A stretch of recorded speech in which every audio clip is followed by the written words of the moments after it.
कांग्रेस क्या है, एक बुझता हुआ चिराग है, फड़फड़ाता हुआ चिराग है, कुछ हो नहीं पा रहा है तो अनर्गल बयानबाजी कर रहे हैं। भाई आप सावरकर नहीं है ना, तो आप गांधी भी तो नहीं है, आप गांधी भी तो उधार के हैं। अब उधार का गांधी शब्द लेकर के आप सावरकर जी से तुलना कर रहे हैं। दूसरी बात, आप सावरकर जी बन भी नहीं सकते। सावरकर जी, आप उनका इतिहास उठाकर देखिए, आपके बाबा की उम्र का वह व्यक्ति था। मोदी जी के बारे में गलत बोल करके, योगी जी के बारे में गलत बोल करके आप अपने डूबते हुए जहाज में आखिरी कील ठोकने का काम कर रहे हैं। आए दिन आप एक से एक भाषण देते हैं, आपको लोग मंदबुद्धि कहते हैं, आपको लोग पप्पू कहते हैं। संसद में बैठ के आप आंख मारते हो, संसद में बैठ के आप सो जाते हो, आपको क्या कहेंगे लोग। सच तो यह है कि राहुल गांधी जी ने एक बहुत बड़े जहाज, जिसको कांग्रेस कहते थे, उसको पूरी तरह से डुबा दिया है। नमस्कार, मैं हूं आपके साथ अर्जुन खजूरिया और आपका स्वागत है हमारे चैनल पर। इस वक्त हम मौजूद हैं उत्तर प्रदेश की राजधानी लखनऊ में, और जिस हिसाब से अगर बात की जाए तो कांग्रेस पार्टी का जो पूरा प्रकरण इस समय चल रहा है, राहुल गांधी का संसद से जो है उनकी सदस्यता का रद्द होना और उसके बाद लगातार बयानबाजी जो है वो अब कांग्रेस पार्टी की तरफ से देखने को मिल रही है। एक तरफ सत्याग्रह किया जा रहा है, अब जो दोबारा से कुछ बयान है कांग्रेस पार्टी के वो दरअसल विवादों में है। और इसी मुद्दे पर बातचीत करने के लिए हमारे साथ मौजूद हैं लखनऊ से ही समाज सेवी सचिंदर तिवारी। आइए उनसे बात करेंगे, उनका क्या कहना है इस पर। सर, सबसे पहले आज जो एक कमेंट आया प्रियंका गांधी वाड्रा का, वो विवादों में है। वो कह रही हैं कि देश के प्रधानमंत्री कायर हैं और बीजेपी इसको लेकर हमलावर है। आप क्या कहना चाहेंगे इस मुद्दे पर? प्रधानमंत्री को कायर बताया जा रहा है, क्योंकि अगर ये सदस्यता जो रद्द हुई है तो कोर्ट का फैसला आया था, उसके बाद रद्द हुई है, लेकिन हमला कहीं ना कहीं पीएम पर किया जा रहा है। देखिए, सबसे पहले तो मैं आप लोग को यह क्लियर कर दूं कि यह जो फैसला आया है यह कानून, कोर्ट और हमारी न्याय पद्धति के द्वारा किया गया है, जिसमें अब आपको जानकारी है कि 1951 में जब कांग्रेस सरकार थी तो 1951 में एक जनप्रतिनिधि कानून बना था, जिसकी धारा 8 इस बात को संदर्भित करती है जो राहुल गांधी पर भी प्रकट हुआ है। इसका सारा व्याख्यान उस धारा में है। तो उस समय पर तो कांग्रेस की सरकार थी, पंडित जवाहरलाल नेहरू जी प्रधानमंत्री थे, उन्हीं की सरकार में बना हुआ कानून है। अगर आज उसका पालन हो रहा है तो यह व्यक्तिगत फिर टिप्पणियां क्यों? दूसरी बात कि प्रियंका वाड्रा जी ले लीजिए या आप और तमाम कांग्रेसी नेताओं को ले लीजिए, जो लोग इस प्रकार की बयानबाजी कर रहे हैं। बयानबाजी करने का मतलब तो यह है कि आप सीधे सीधे मोदी जी नहीं, सीधे सीधे आप तो बाबा साहब भीमराव अम्बेडकर के बनाए हुए कानून को चैलेंज कर रहे हैं। आप तो बाबा साहब भीमराव अम्बेडकर की गरिमा को नीचा दिखाने का प्रयास कर रहे हैं, क्योंकि मोदी जी या योगी जी या कोई भी सरकार में बैठा हुआ व्यक्ति तो कुछ कर ही नहीं सकता। अगर आज जो कार्य हुआ है, उनके ऊपर सजा का फैसला आया है, तो यह न्याय पद्धति के द्वारा किया गया। यह न्याय पद्धति वही है जो बाबा साहब भीमराव अम्बेडकर जी ने अपने संविधान में कानून द्वारा शक्तियां प्रदत्त की थी न्यायालय को। अब न्यायालय ने अपनी शक्तियों का उपयोग करके अगर किसी को दोषी ठहराया है तो इसमें मोदी जी या योगी जी कैसे कसूरवार हो सकते हैं? आप सीधा समझिए, चाहे केजरीवाल हो, चाहे सपा सरकार हो या बहुजन पार्टी हो, आज की डेट में सभी वह पार्टियां एक साथ होकर के राहुल गांधी जी की सदस्यता के जाने के विरोध में स्वर से स्वर मिला रहे हैं। क्यों मिला रहे हैं? आपको स्वर मिलाना है तो आप न्यायालय में जाइए। जिस अदालत से, सूरत की कोर्ट से इनको सजा हुई है, उसकी ऊपरी अदालत में जाइए, वहां अपने आप को बेगुनाह साबित करिए, बाहर आइए। आप वह कार्य तो कर नहीं रहे हैं, आप व्यक्तिगत टिप्पणी, आरोप पे आरोप लगाए जा रहे हैं। उन आरोपों से क्या होगा? मोदी जी तो बरी नहीं कर देंगे, मोदी जी ने तो सजा भी नहीं दी है। मोदी जी तो चाहकर कुछ कर ही नहीं सकते, वह तो सिर्फ वह कर सकते हैं जो उनको कानून ने शक्तियां दी, और कानून वही है ना जो बाबा साहब भीमराव अम्बेडकर ने बनाया था, तत्कालीन कांग्रेस सरकार थी। तो इस प्रकार की व्यक्तिगत टिप्पणी करके क्या मतलब है? मोदी जी ने ना किसी को आरोपी साबित किया है, ना किसी को दोषमुक्त किया है, तो वहाँ तो कुछ नहीं कर सकते। अब वाड्रा जी हैं, देखिए कांग्रेस क्या है, एक बुझता हुआ चिराग है। अब जब फड़फड़ाता हुआ चिराग है, कुछ हो नहीं पा रहा है तो अनर्गल बयानबाजी कर रहे हैं। राहुल जी ने अभी एक यह भी कहा कि मैं माफ़ी नहीं मांगूंगा, मैं सावरकर नहीं हूँ जो मैं माफ़ी मांग लूँ। अरे भाई, आप सावरकर नहीं है ना, तो आप गांधी भी तो नहीं है, आप गांधी भी तो उधार के हैं। अब उधार का गांधी शब्द लेकर के आप सावरकर जी से तुलना कर रहे हैं। दूसरी बात, आप सावरकर जी बन भी नहीं सकते। सावरकर जी, आप उनका इतिहास उठाकर देखिए। अरे आपके बाबा की उम्र का वह व्यक्ति था जो आज की डेट में है नहीं इस धरती पर। आप उन पर टिप्पणी कर रहे हैं कि आप सावरकर नहीं हैं। सावरकर जी ने देश के प्रति जितना किया है, आप उसका एक रत्ती भर भी, एक रोए के बाल के बराबर भी नहीं कर सकते। आप उनसे तुलना करते हैं, आप घड़ी घड़ी उनको नीचा दिखाते हैं, कभी मोदी जी को चोर बोलते हैं, कभी मोदी जी के सरनेम को लेकर टिप्पणी करते हैं। आपका सरनेम जो है वो तो आपका लिया हुआ भी नहीं है। किस प्रकार की बातें करते हैं? पूरे देश में एक माहौल बना दिया है, एक हो हल्ला कर दिया। इस प्रकार से आरोप करने से क्या मोदी जी या भाजपा सरकार बैकफुट पे आ जाएगी? नहीं। आपको जाना है, आप जाइए, उससे ऊपरी अदालत में जाइए, हाई कोर्ट में जाइए, सुप्रीम कोर्ट में जाइए, न्यायिक पद्धति खुली हुई है। आप यह बताइए, एक तरफ तो सारे कांग्रेसी या प्रत्येक विरोधी, इवन प्रत्येक भारत का नागरिक यह कहता है कि हम न्यायालय का सम्मान करते हैं। आप समझिए दोगली राजनीति कैसी है। आप न्यायालय का सम्मान करते हैं, बड़ी अच्छी बात है। वही न्यायालय जब आपको सजा देता है तब आप जा करके सरकार पर विरोधी बातें करने लगते हैं। न्यायालय ने सजा दी है, एक नियम है, एक प्रक्रिया है कि आप ऊपरी अदालत में जाइए और अपने आप को दोषमुक्त कराइए, आप वहाँ पर एविडेंस उपलब्ध कराइए।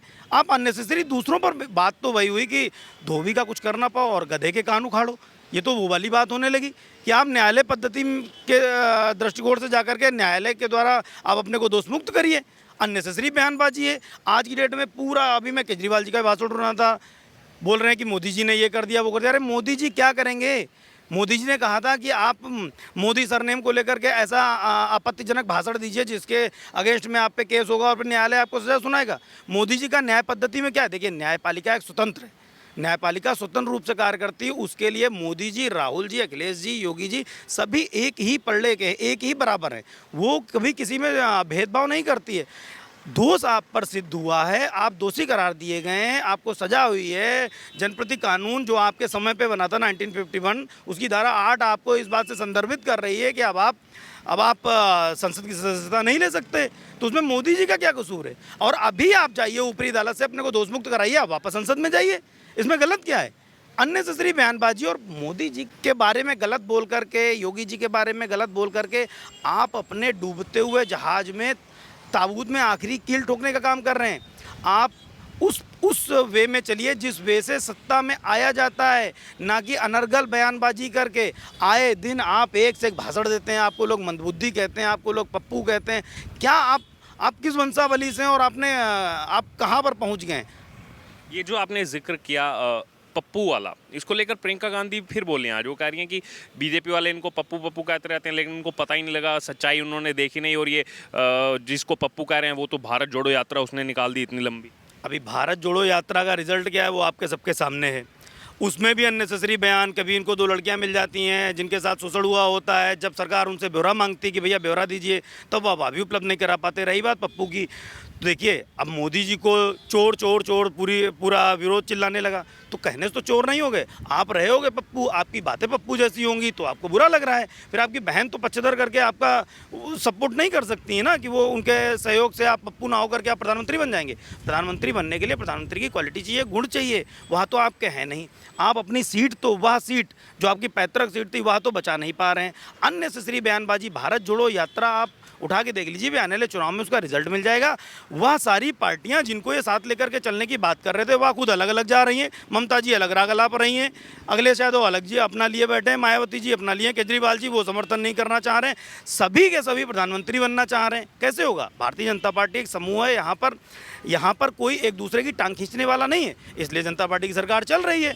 आप लोग सब आपस में इतनी लड़ाई है तो क्या किया जा सकता है? आप पप्पू बनने का आप कार्य कर रहे हैं, संसद में बैठ के आप आंख मारते हो, संसद में बैठ के आप सो जाते हो, तो आपको क्या कहेंगे लोग? इसके अलावा एक और कमेंट अभी चर्चा में है, वो चर्चा में ये है कि कुछ दिन पहले आम आदमी पार्टी ने भी हालांकि वही कमेंट जो है सिसोदिया और सत्येंद्र जैन के लिए कहा था। अब प्रियंका गांधी कह रही हैं कि देखो ये परिवारवाद का आरोप लगाते रहते हैं बीजेपी वाले। भगवान राम जब वनवास पे गए लक्ष्मण के साथ तो वो क्या परिवारवाद था? फिर उन्होंने कहा कि पांडव जो गए अज्ञातवास पर वो क्या परिवारवाद था? हमारे परिवार ने तो इतना बलिदान दिया, इतनी शहादत दे दी, हमारी पूरी फैमिली ने पूरा जो है अपना जीवन खपा दिया और ये हमको जो है परिवारवाद के उसमें आरोप लगाते हैं। निश्चित तौर पर मैं इस बात का समर्थन करना चाहूँगा कि कांग्रेस के अंदर स्वर्गीय श्री राजीव गांधी जी और स्वर्गीय श्रीमती इंदिरा गांधी जी दोनों लोग देश के लिए ही शहीद हुए। सत्ता में थे, सरकार में थे, उस समय वो लोग शहीद हुए। निश्चित तौर पे उन्होंने बलिदान दिया है, उसमें मैं कोई टिप्पणी और ऐसा कुछ नहीं कहना चाहूँगा। रही बात अब परिवारवाद की, तो यह तो सार्वभौमिक सत्य है कि भारत के अंदर भारतीय जनता पार्टी को छोड़ के सभी पार्टियां परिवारवाद का कार्य कर रही हैं। अगर परिवारवाद का कृत्य नहीं है तो माफ़ कीजिए, कांग्रेस के अंदर एक और भी बड़े बड़े जननायक पड़े हैं जो लेकर के पार्टी को चल सकते हैं, लेकिन उनकी मजबूरी हो गई है राहुल गांधी को ढोना। कितने कांग्रेस के अंदर से ऐसे बयान आते हैं जो लोग मजबूरी में राहुल गांधी को अपना युवराज मानने के लिए खड़े हुए हैं। और अब बाप का बेटा राजा होगा, या तो कांग्रेस में चला यार, अगर ये परिवारवाद नहीं है तो फिर जवाहरलाल नेहरू जी, उसके बाद इंदिरा गांधी जी, उसके बाद राजीव गांधी जी, उसके बाद सोनिया गांधी जी बैठी नहीं, लेकिन एक तरह से कठपुतली सरकार सोनिया गांधी जी के नेतृत्व में चलती रही। उसके बाद अब राहुल गांधी जी, और उसके बाद अब प्रियंका जी, और उनके बच्चे तैयार हो रहे हैं आने वाले से। तो ये परिवारवाद नहीं तो क्या है? अब माननीय मुलायम सिंह जी, उनके बेटे अखिलेश जी, पूरा घर कुनबा सांसद मंत्री नेता बने हुए, तो ये परिवारवाद नहीं तो क्या है? परिवारवाद की तो श्योर राजनीति है, प्योर राजनीति। आप ये बताइए, भारतीय जनता पार्टी के अंदर कितने ऐसे मंत्री नेता होंगे जो कोई भी दावेदार हो कि मोदी का बेटा ही मोदी होगा। इवन मोदी का तो बेटा ही नहीं, मोदी जी तो और योगी जी तो दूसरी छवि के लोग हैं। यहाँ पर परिवारवाद नहीं है, इसलिए भारत के अंदर अब लोकतंत्र बचा हुआ है और भारत की अर्थव्यवस्था और भारत का विश्व पटल पे जितना नाम हो रहा है वह पिछले समय में कभी भी नहीं हुआ। इन सब चीज़ों को तो नज़र में रख के देखिए। दूसरा, आपने कहा कि भगवान राम और भगवान कृष्ण, अरे भगवान राम की बात वो करने के हकदार कौन है? मैं तो भगवान राम पर 1 घंटे बोल सकता हूँ, भगवान कृष्ण और महाभारत पर तो मैं 2 घंटे नॉन स्टॉप बोल सकता हूँ, परंतु महाभारत और भगवान राम पर बोलने की उनकी हैसियत है या मेरा निजी विचार है? या वही लोग हैं ना जो राम सेतु को तोड़ने की बात करते थे, या वही लोग हैं जो राम मंदिर के विरोध में बड़े से बड़े वकील खड़ा करते थे, रामचंद्र जी के जन्म प्रमाण पत्र मांगते थे, या पूछते थे कि रामचंद्र जी वहाँ पैदा हुए भी कि नहीं हुए, या वह लोग हैं आज ये राम की बात करेंगे? ये तो वो बात है कि चित भी मेरी, पट भी मेरी, सिक्का मेरे बाप का। जब आप सरकार में नहीं थे तो आप राम जी का विरोध करते थे, जब आप सरकार में थे तो राम जी का विरोध करते थे, अब आप सरकार में नहीं है तो राम जी के आचरणों का पालन करते। आप राम जी के आचरणों का पालन कर पाएंगे? आपके अंदर है ताकत? राम जी ने जितना त्याग दिया आपके राहुल गांधी त्याग दे सकते हैं? उन्होंने इतने बड़े साम्राज्य को अपने पिताजी की और अपनी माता जी की बात को मानने के लिए 14 वर्ष का वनवास ले लिया था, ना कि वापस आकर के गद्दी पर बैठने के लिए बोल दिया था कि नहीं हम तो जरूर बैठेंगे। बड़े बेटे थे, नहीं किया। आपने कितना त्याग दिया? आप तो वही कभी माता जी अध्यक्ष, कभी बेटा अध्यक्ष, कभी माता जी अध्यक्ष, कभी बेटा अध्यक्ष, आप जानबूझ करके आपने एक और व्यक्ति को अध्यक्ष बना दिया है। पीछे से राजनीति आप करते हैं, परिवारवाद कर रहे हो। आप भगवान राम की बात करोगे? भगवान राम और भगवान कृष्ण के तो कहीं से अंश है ही नहीं है। आप इनका फिर देखिए, व्यक्तिगत किसी के जीवन पर जाना गलत हो जाता है। राजनीति में कहते हैं कि मतभेद होना चाहिए, मनभेद नहीं। तो मनभेद की बात अगर वो लोग करेंगे तो बहुत तकलीफ में आएंगे, और रामचंद्र जी की बात करने के लायक वो है ही नहीं। रामचंद्र जी का राम सेतु तोड़ने के लिए कितने इन लोगों ने क्या से क्या कृत्य कर डाले थे कि वह राम सेतु तोड़ दिया जाए, राम मंदिर ना बने, इसके लिए कितने कृत्य कर डाले। बड़े से बड़ा वकील खड़ा कर दिया। आज बन रहा है तो आज राम जी की याद आ रही है। जाओ, रामचंद्र जी के मंदिर बन रहा है, वहाँ पर जाकर के नतमस्तक हो। भगवान राम से मेरी ऐसा मेरा भगवान राम से प्रार्थना है कि आपको सद्बुद्धि दें और पप्पू शब्द हट जाए। आप एक बहुत अच्छे परिवार के रहे हैं तो आप भी कुछ अपना नाम बनाइए। अननेसेसरी आप, सच तो यह है कि राहुल गांधी जी ने एक बहुत बड़े जहाज जिसको कांग्रेस कहते थे उसको पूरी तरह से डुबा दिया है। और मैं जहाँ तक जानता हूँ कि कांग्रेस के अंदर आज भी इतने धुरंधर लोग हैं जिनको आगे बढ़ाया जाए तो कांग्रेस जैसी मरती हुई पार्टी में भी वो जान डाल सकते हैं। लेकिन यह सिर्फ परिवारवाद ही है जिसके चलते इतना पुत्र मोह है कि किसी और को आगे बढ़ने नहीं देना। देखिए, जिसको पार्टी चलानी है उसको परिवारवाद नहीं करना है, जिसको परिवारवाद करना है उसको पार्टी नहीं चलानी। इसलिए कांग्रेस आज धाराशायी हो रही है और धूमिल हो रही है और ख़त्म हो रही है। तो ये थे हमारे साथ सचेंद्र तिवारी और यहाँ के समाज सेवी लखनऊ के। इन्होंने अपनी बात रखी जो इस समय पूरा प्रकरण चल रहा है, खास तौर पर प्रियंका गांधी वाड्रा के, उनकी कहीं ना कहीं कांग्रेस उत्तर प्रदेश की वो प्रभारी भी हैं, और उनके जो अब कमेंट सामने आए हैं राहुल गांधी के इस संसद से सदस्यता रद्द होने के बाद, वो कहीं ना कहीं अब विवादों का सामना कर रहे हैं।